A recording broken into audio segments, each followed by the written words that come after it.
குடியும் கும்மாளமுமா உளுந்தூர்பேட்டையில் மது ஒழிப்பு மாநாடு நடந்திருக்கு.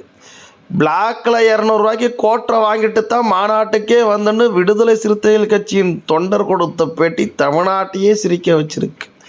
இப்படி மதுவை ஒழிச்சவங்கள இதுவரைக்கும் நாங்கள் பார்த்ததில்லைன்னு தமிழ்நாட்டு மக்கள் கழுவி ஊற்றிக்கிட்டு இருக்கிறாங்க.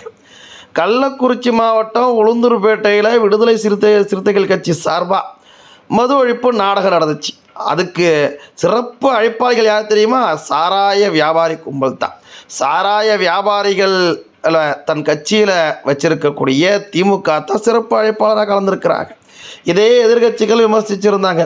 காருண்ய மாநாட்டிற்கு கசாப்பு கடைக்காரன கூட்ட கதையாலாம் இருக்குன்னு எதிர்கட்சிகள்லாம் விமர்சனம் செஞ்சாங்க. திமுக அந்த மாநாட்டில் கலந்துக்கிட்ட போதே இந்த மாநாட்டு மது ஒழிக்கிறதுக்காக இல்லை, மதுவை மேலும் அதிகரிக்கிறதுக்குத்தானே தெரிஞ்சது. ஆனால் தீபாவளி வசூலையே தாண்டுற மாதிரி உளுந்தூர்பேட்டை சுற்று வட்டார பகுதியில் டாஸ்மாக் வருமானம் அக்டோபர் 1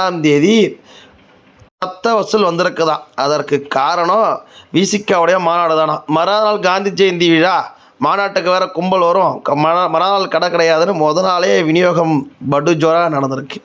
இதுதான் இவங்களுடைய மது ஒழிப்பு நாடகம்.